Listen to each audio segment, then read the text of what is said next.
오늘 시간 꽉 채워서 쓰셨죠? 아니 가만 저게 4분이 된 줄 알았는데 지금 시계를 보니까 이제 3분이네.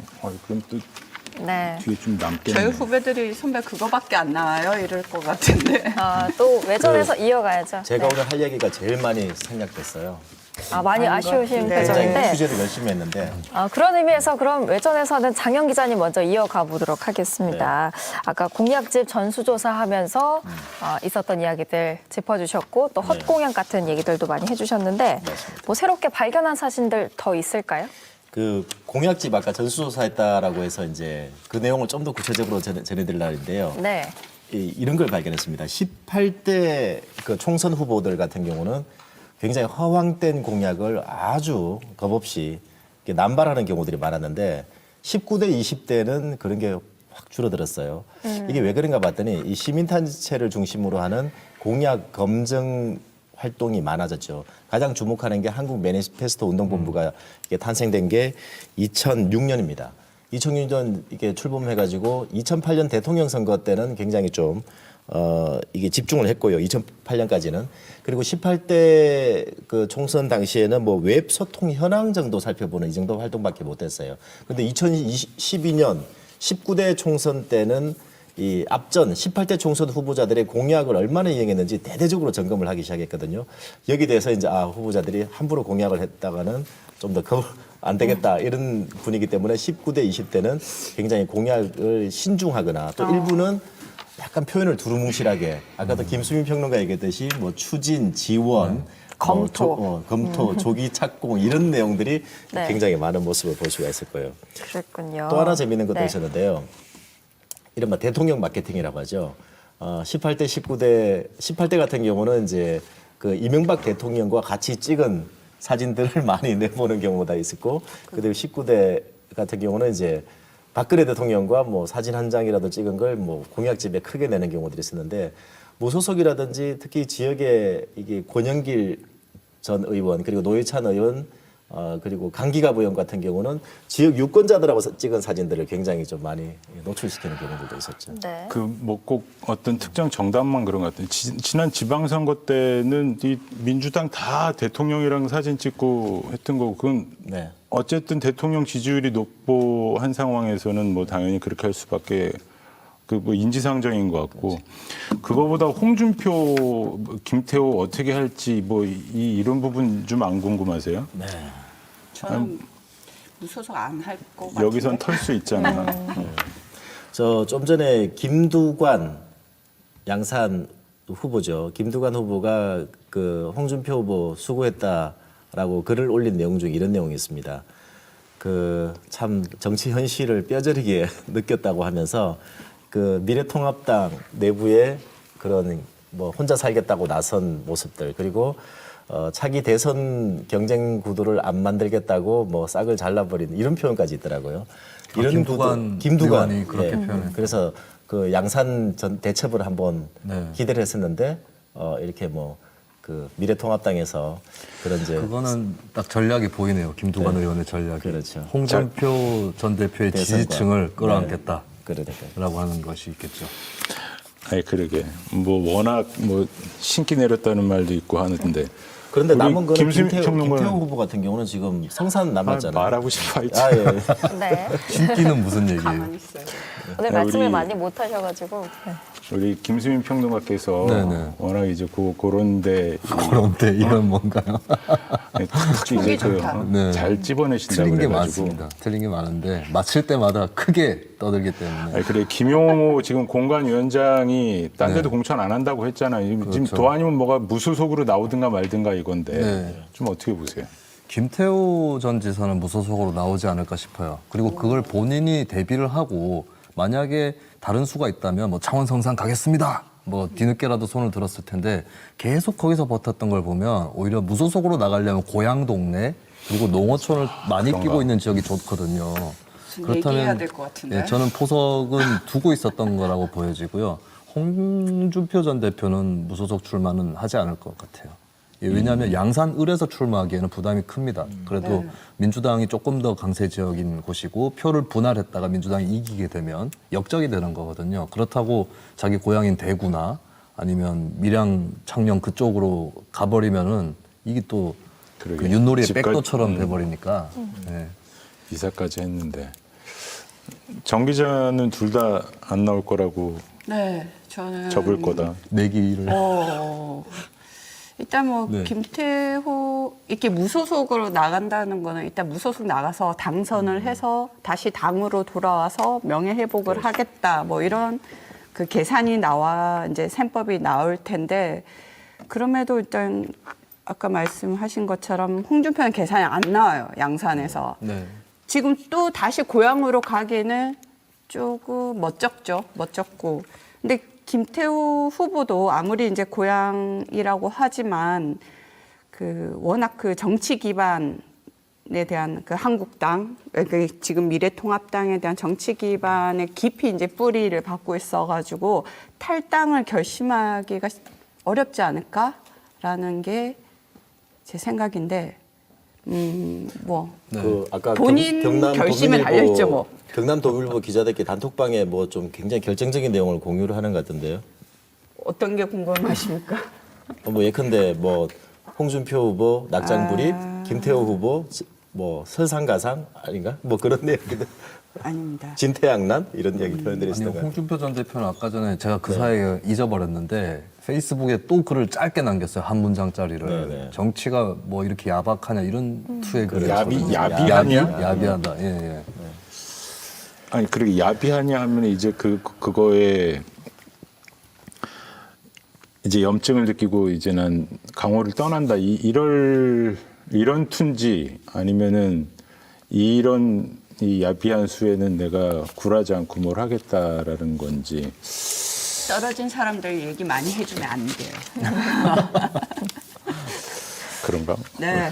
무소속으로 뭐 좀- 출마할 다른 오늘 편협도 갑자기 있지 않을까요? 그 방송 들어오기 전에 통합당 공천 네. 결과가 발표되는 바람에 가장 핫하긴 해요. 저도 되게 그 결과를 보고 좀 관심 있게 보기도 했지만 엉켰어. 네, 직전까지도 계속 이제 준비를 해야 했잖아요. 네네네.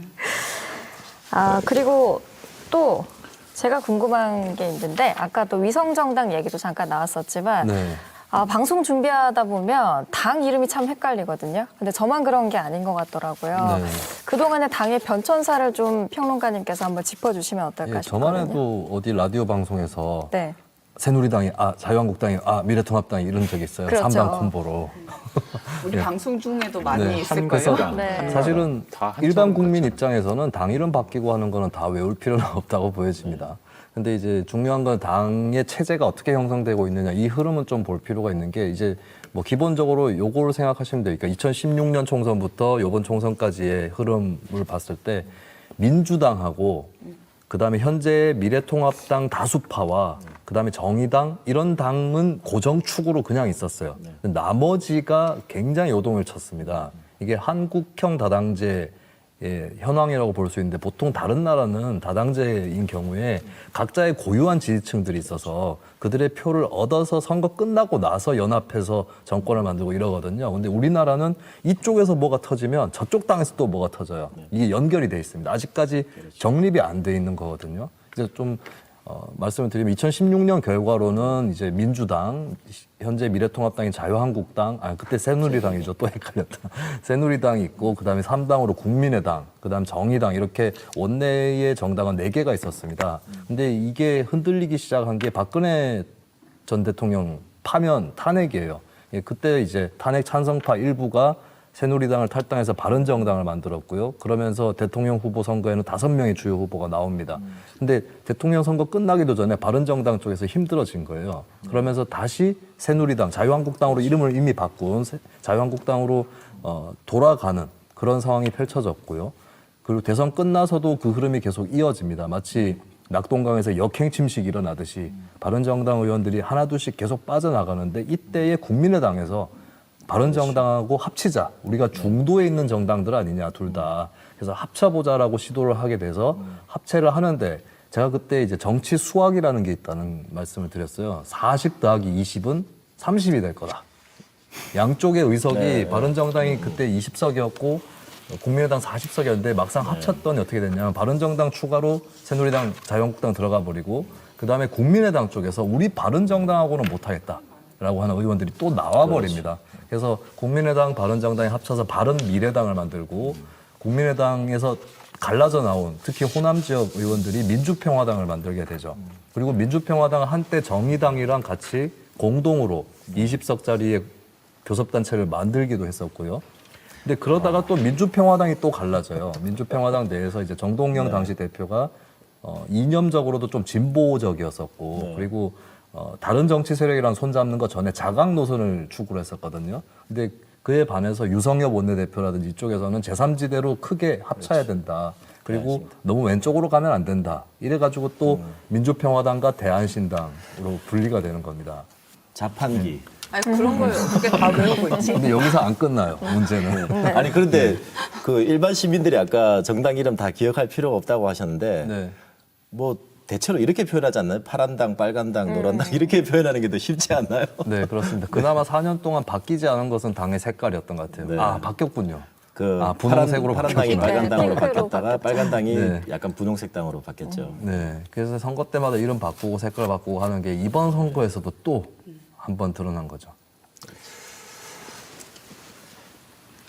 네. 그 마무리하시죠. 네. 알겠습니다. 잠깐 강의를 좀 들은 듯한 기분도 네, 아직 덜 들고요. 끝났는데 네. 사실. 수학에다가 끝난 거 역사까지. 네. 주제를 가지고 들어오니까 별 할 말이 없는데 다음부터는 주제를 가지고 들어오지 말까요? 너무 짧게. 정봉화 기자는 정말 메모를 철저하게 하세요. 아니야 메모가 아니라 대본이 메모를. 바뀐 거잖아. 낙사 아닌가요? 뭐 오늘 간단하게 오늘 2화인데 소감 한마디씩 듣고 마무리할까요? 어떠셨어요? 뭐- 지난 시간에 비해서 좀. 오네어처럼 계속 네. 그 아까 말씀드린 대로 오늘 뭐 시청자분들께도 말씀드렸는데 오늘 좀 엉킨 것 같아서 다음번엔 좀 더 이제 이 시간 조절이라든가 이런 것도 좀 잘 해야겠다라는 생각을 했습니다. 저는. 네. 정봉환 기자님. 저 지금 방금 실수했어요. 끝난 줄 알고. 끝난 줄 알까요? 근데 오늘 긴장한 티를 안 내려고 했는데 내일 모니터 결과를 좀 받고 다시. 네. 그리고 후배들 반응도 또 궁금하네요. 방송할 때도 좀 이렇게 해라.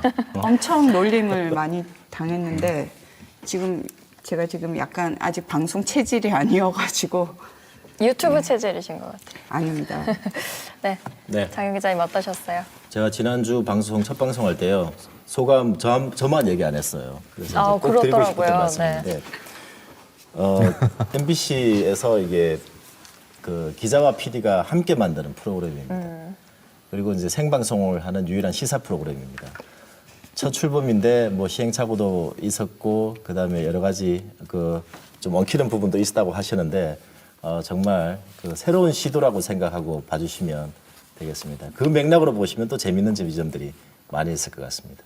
네, 잘 들었습니다. 뭐 평론가님도 네. 짧게. 저는 조금 부담이 덜한 출연자인 것 같아요. 왜냐하면 자료 조사라든지 기본적인 어떤 사실을 충실히 전달해야 되는 그 의무를 다른 패널 분들이 지고 계셔가지고 약간 좀 편한 위치에 있었지 않았나. 그러니까 뭐 축구로 비유하면 계속 최전방에 있어라. 우리가 찔러줄 테니까 약간 그런 거였는데 잘못하면 안주할 수도 있겠다는 생각을 해요. 그래서 이왕에 그 위에서 노는 거라면 뭐 비유라든지 더 알기 쉬운 설명이라든지 이런 쪽으로 더 많이 준비를 해서 이 긴장감을 풀지 않고 다음부터 또 더 나은 모습으로 뵙겠습니다. 네, 멋진 말씀 해주셨습니다. 이쯤에서 마무리할까요? 제가 진행병이 있어가지고 또 예. 한마디씩 다 좋아요. 아닙니다. 다 들었으니까 이제 끝내도 될 것 같아요. 우리 또 가장 중요한 멘트가 하나 남았죠. 뭐죠? 이거였던가요? 네. 이거였나요? 좋아요와 구독, 구독. 눌러주세요 그- 하면서 끝낼게요. 나 지난번에 한번 했으니까 이번에는 네. 하고 싶어 저기 하는 이 친구 좀 시켜주죠. 아니, 그거는 잘- 원래 동작도 이제 같이 MC가 해야 되는 것 해주시면 같은데. 감사하겠습니다. MBC 경남 유튜브 좋아요, 구독 꼭 부탁드리겠습니다. 야, 네, 수고하셨습니다. 구독과 좋아요 뭐 이런 거 있지 않아? 왜 이렇게 어색해? 다음엔 연습해가지고 제대로 네, 뭐 보여드리겠습니다. 구독과 좋아요 꾹 뭐 이런 거 한번 네네. 해주시죠. 아우 김혜민 아나운서가 한번 하시죠. 네, 여기서 마무리하는 게 좋을 것 같아요. 네, 감사합니다. 다음에 또 뵙겠습니다. 고맙습니다. 고맙습니다. 고맙습니다.